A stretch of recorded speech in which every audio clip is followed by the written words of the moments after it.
سلام كما يتصنحو كبرات تخطاتلت نلو مقدام 3 ጥር 2026 زتدالو حدش زيناتات حيزالكم قريب اللهو مكتتالكم يعدم فلما كندبتاتو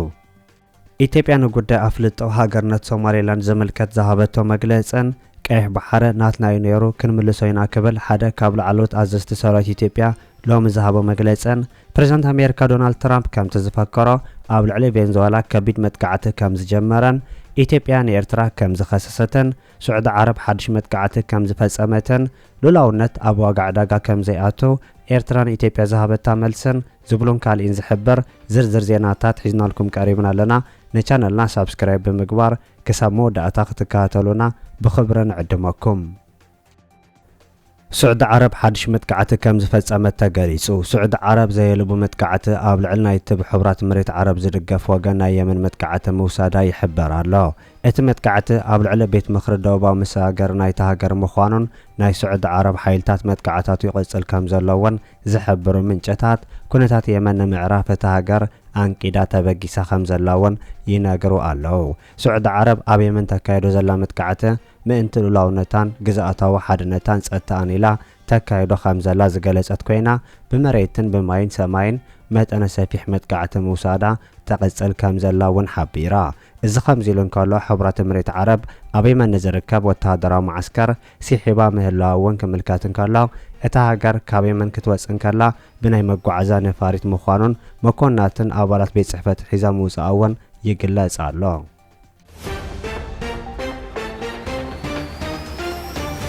ፕሬዝዳንት አሜሪካ ዶናልድ ትራምፕ ኣብ ልዕሊ ቬንዙዌላ ከቢድ መጥቃዕቲ ይፍጽም ከም ዘሎ ተገሊጹ ሰብስልጣን አሜሪካ ኣብ ቬንዙዌላ ኣብ ዝርከባ ወታደራዊ ማዕስከራት መጥቃዕቲ ክፍጸም አዚዞም ከም ዘለው መደበር ዜና ቢቢሲ ገሊጹ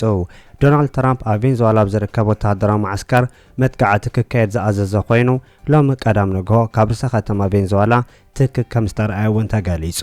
መንግስቲ ሃገር ኣዋጅ ሕጽዋን ከም ዝኣወጀ ዝተገለጸ ኮይኑ መንግስቲ ቬንዙዌላ ንወታደራዊ መጥቃዕቲ አሜሪካ ብምንጻግ ዝኾነን መግለጺ እውን ኣውፂኡሎ ዋይት ሃውስን ፔንታጎን ክሳብ ሕጂ ዝኾነ ርእይቶ ዘይሃቡ ኮይኖም ሓይልታት ባሕረ ኣሜሪካ ናብ ካሪቢያን ዘዋፈረ ፕሬዝዳንት አሜሪካ ትራምፕ ኣብ ልዕሊ ቬንዙዌላ መጥቃዕቲ ከም ዝፍጽም ብተደጋጋሚ ከጥንቅቕ ምጽንሑ ተገሊጹሎ ነሲዒቡ ከም ተክፍክሮ ዝቐነ ሎሚ ንግሆ ከቢድ መጥቃዕቲ ኣብ ልዕሊ ቬንዙዌላ መጥቃዕቲ ከም ዝፈጸመ ዝተገለጸ ኮይኑ ካብቶም አሜሪካ ኢላማ ዝገበረቶም ቦታታት ኣብ ርእሰ ከተማ ካራካስ ዝርከብ ወታደራዊ መዕረፎ ነፈርተን ኣብ ፎርት ባራ ዝርከብ ቀንዲ ወታደራዊ ማዕስከርን ይርከብዎም እዚ ከም ዚሉን ከሎ ድማ ድሒሩ ኣብ ዝወፀ ሓበሬታ ፕሬዝዳንት አሜሪካ ዶናልድ ትራምፕ ፕሬዝዳንት ቬንዙዌላን በዓልቲ ቤቱን ከም ዝተማረኹ ገሊጹሎ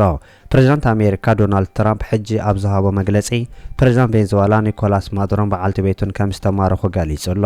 ኣብዚ እዋን እዚ አሜሪካ ኣብ ልዕሊ ርእሰ ከተማ ሃገር ሰፊሕ መጥቃዕቲ ተካይድ ከም ዘላ ሰመዝቲ ሃገር ዝገልጹ ዘለዉ ኮይኖም ሕጂ ኣብ ዝወፀ ሓበሬታ ድማ ማዱሮን በዓልቲ ቤቱን ብደልታ ፎርስ ከም ተተሓዙ ሰብ ስልጣን ንሲቢኤስ ሓቢሮም ኣለው ፕሬዝዳንት ቬንዙዌላ ኒኮላስ ማዱሮ በሓይልታት ደልታ ሰራዊት አሜሪካ ከም ተተሓዘ ሰብ ስልጣን አሜሪካ ንሲቢኤስ ገሊጾም ደልታ ፎርስ ለዓላዊ ኣሃዱ ጸረ ግብረ ሽበራ ሰራዊት አሜሪካ ከም ዝኾነ ይግለጽ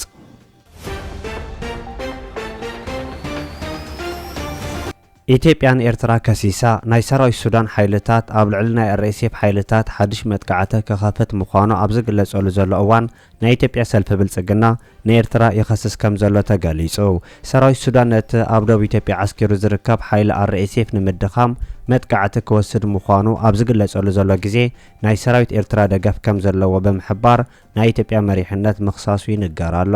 ሓይሊ RSF ኣብ ልዕሊ ሰራዊት ሱዳን መጥቃዕቲ ንምውሳድ ይሰርሕ ከም ዘሎን ምስ ናይ ኢትዮጵያ ወገናት ብምትሕባር ተዓሊም ከወስዱ ምጽንሖምን ሰፊሕ መጥቃዕቲ ንምፍጻም ክዳለው ከም ጸንሑውን ክሕበር ጸኒሑ እዩ ናይ ሰራዊት ሱዳን ሓይልታት ኣብ ልዕሊ ናይ RSF ሓይለ ሰፊሕ መጥቃዕቲ ንምግባር ይዳሎ ከም ዘሎን ኣብ ከባቢ ብሉ ናይል ሰራዊት ተንቀሳቒሱ ከም ዘለውን ዝተሓበረ ኮይኑ ሓደገኛ ኩነታት ሱዳን መሊሱ ይብእስ ከም ዘሎ ይጥቀስ እዚ ከም ዚሉን ከሎ ሓደ ካብ ኣዘዝቲ ሰራዊት RSF ዝኾነ ሓመድ ዓሊ አቡበከር ኣብ ዳርፉር ከም ዝተቀተለ ተገሊጹ ናይ ሱዳን ሚድያታት ከም ዝሓበርዎ እቲ ናይ RSF መራሒ ብመጥቃዕቲ ድሮን ከም ዝተቐተለ ተፈሊጡሎ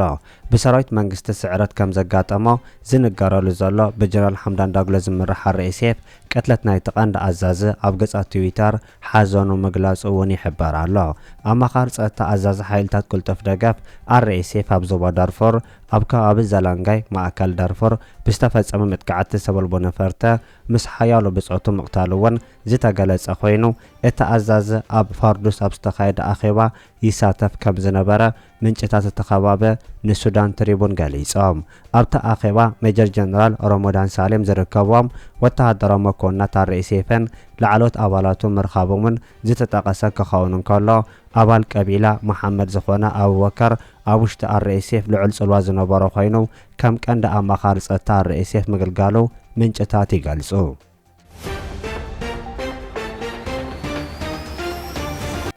ኢትዮጵያ እስራኤልን ሶማሌላንድ አፍልጦ ዛሃበታ በቀረባ ተከታተሎ ከምዘላ አምባሳደር ኢትዮጵያ ኣብ ሶማሊያ ሰለሞን ደደፎ ንመደበር ዜና BBC ኦሮሚያ ገሊጹ ልዕሊ 13 ዓመታት ከም ሉላዊት ሃገር ኣህጉራዊ ተፈላጥነት ክትሓትት ጸንሐት ሶማሌላንድ ቅድሚ ሓደ ሰሞን ንፈለማ እዋን ካብ እስራኤል አፍልጦ ዝረኸበት ኮይና ሕብረት ኣፍሪካ ሕብረት ኤውሮጳ ሕብረት ዓረብ ሓዊሱ ዝተፈላለዩ ሃገራት ዓለም ነዚ ከም ዝኾነ ንዋ ይፍለጥ አምባሳደር ኢትዮጵያ ኣብ ሶማሊያ ሰለሞን ደደፎ ምስ መደበር ዜና BBC ኣፋን ኦሮሞ ኣብ ዝገበሮ ቃለ ምሕተት ኣፍልጦ እስራኤል ዝኾነ ሓበሬታ ኣይነበረናን ክብል ዝተዛረበ ኮይኑ ነቲ ዜና ምስ ካልእ ክፋል ዓለም ከም ሰምዖ ብምግላጽ ኢትዮጵያ ብዛዕባ እቲ ጉዳይ ኣፍልጦ የብላን ኢሉ አምባሳደር ሰለሞን ደደፎ ብዛዕባ ኣፍልጦ ሃገርነት ንሶማሌላንድ እንታይ ትብሉ ተባሂሉ ንዝተሓተቶ እዚ ጉዳይ ብቀጻሊ ክንርኤና ኢሉ ኢትዮጵያ ምስ ኣፍልጦ እስራኤል ተሰማሚዕ ዓድያ ተባሂሉ ምስተሓተተ ድማ ንመርገጽ እስራኤል ፈጺምና ንፈልጦ ነገር የብልናን ኣብዚ ጉዳይ ስቕ ዝበልና ንሕና ጥራይ ኮናን ክብል መሊሱ ክሳብ ሕጂ ብዙሓት ሃገራት ዓለም ዓብ ጻዕሪ ከም ዝገበራ ርኢና ኢና ስለምንታይ ኣብ ልዕሊና ጥራዩ ዘትኩራ ዘለዋ ጎራብቲ ሃገራት ጥራይ ኮናን ካልኦት ሃገራት እውን ኣለዋ ስለዚ ኣብ ሕቶ ዘእቱ ነገር የለን ንኹሉ መጻ ነርኢና ኣለና ኢሉ ኢትዮጵያ መዓዝ መርገጺኣ ከም ተፍልጥ ምስተሓተተ ድማ እቲ ኣምባሳደር ቆጸራ የብሉን ዝተወሰነ ዕለት የለን መርገጺ ወሲድና ኣለና መርገጽና ንስዩ እንታይ ከም ዝኸውን ክንከታተሎ ኢና ክብል መሊሱ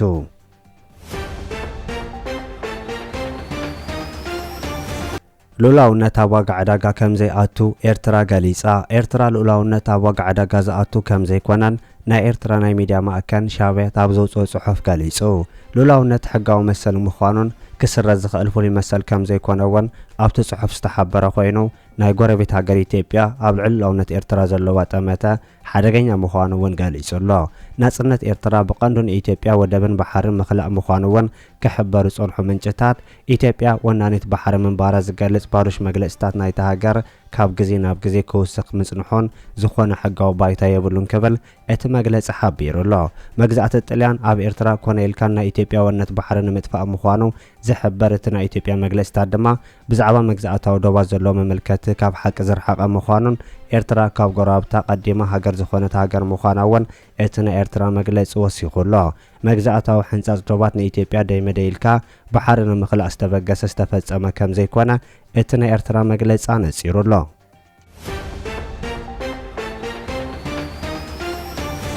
ሜጀር ጀነራል ተሾመ ገመቹ ኣፍ ደገ ባሕርና ክነምልስ ኢና ኢሉ ሓደ ካብ ላዕሎት ኣዘዝቲ ሰራዊት ኢትዮጵያ ዝኾነ ሜጀር ጀነራል ተሾመ ገመቹ ትማል ኣብ ዝሃቦ መግለጺ ቀይሕ ባሕሪ ናትና ከም ዝኾነ ዓለም ዝፈልጦ ሓቂ ዝበለ ኮይኑ ነዚ ንምምላስ ኩሉ ክለዓል ኣለዎ ምስ እዋናዊ ፖለቲካዊ ኩነታት ዝተሓዘ የብሎን ኣጀንዳ ንምቕያር ፖለቲካዊ መክሰብ ንምርካብ ኣይኮነን ናይ ህልውና ጉዳዩ ክምለስ ኣለዎ ክንምለሶ ኢና ኸኣ ኢሉ የኔ ኮር መልእክት እዚህ ጋር ነው የባህር በር በእነዚህና በእነዚህ ጉዳዮች አተን ከቆየን ምንድነው ያደረሰብን ጉዳት ምንድነው ያደረሰብን ጣጣ የሚለው ነገር አንደኛ ተጋላጭነታችንን በጣም አሰፋው እዛው እንድትቀጭጭ ፈቀቅ እንዳትል እርስ በርሳችን እንድናከስ የጣለብን ጠባሳ አሁንም ድረስ ከባድ ነው ዳግም ሌላ ጠባሳ ጥሎብን ትውልድ እንዳይጠፋ ዛሬ ያለው ትውልድ አሁን ላለው ትውልድ መልእክት ሰጥቶ ይሄን ስንቅ አስታጥቆ ሪጌን ማድረግ አለብን የሚባለው በዚህ ምክንያት ነው አራተኛው የባህር በር ለኢትዮጵያችን ታዳ ምን ነው አሁን እንመልስ እናግኘው ሪጌን እናድርግ ስንል ምናችን ነው የመጀመሪያው ነገር ይሄ ጉዳይ የኢትዮጵያ ብሔራዊ አጀንዳ ጉዳይ ነውና ማንም ከዚህ ጋር እየለጣጠፈ ሊያደናግረን ቢሞክር ወግድልኝ ይሄ የብሔራዊ አጀንዳ እንጂ ከነዚህና ከነዚህ ጉዳዮች ጋር የሚገናኝ አይደለም ብለን ልንሟገትና እርስ በራሳችን በዚህ ጉዳይ ልንተናነጽ ይገባል። ብሔራዊ ጥቅም የሚባሉት ነገሮች ብዙ ዝርዝር ውስጥ ባልገባም በተለያዩ ስኮላሮች እንደተነሱት አንዳንዱ 6ም አንዳንዱ 7ም አንዳንዱ 9ም ብለውታል። ከነዚህ ከብሔራዊ ጥቅሞች መካከል የባህር በራችን ጉዳይ የህልውና ጥቅም ጉዳይ ነው። የህልውና ጥቅም የሚባለው ነው። ምን ማለት ናት የህልውና ጥቅም ማለት? የኢትዮጵያ የህልውና ጥቅም ነው ብለን ስንል ከብሔራዊ ጥቅሞቹ መካከል የኢትዮጵያ ህልውና ጥቅም ነው ብለን የምንለው እውነት ነው ሲባል ኢትዮጵያኖች ለእውነት ብዙ የራቁ ስላልሆኑ እውነትን ይረዳሉ። የባህር በራችን ጉዳይ የህልውና ጉዳይ ነው ስንል እውነት ነው። ህልውና ነው ሲባል ብሔራዊ አጀንዳ ነው ሰርቫይቫል ነው ስንል ቤታችን ነው የሚገባው። የአርሶ አደሩ ቤት ይገባል፣ የነጋዴው ቤት ይገባል፣ የወጣቱ ቤት ይገባል፣ የተማሪ ቤት ይገባል። ሁሉም ጋር ነው የሚገባውና ብሔራዊ አጀንዳ ነው የሚለውን በደንብ መያዝ አለብን። አሁን ያለብንን ተግዳሮት አሁን ያለው ትውልድ ተሸክሞት ካላለፈ ለማንም የምንሰጠው ዕዳ ስላልሆነ ተሸክመ ነው የሚመጣው ትውልድ አሁን እኛ የተሸከምነውን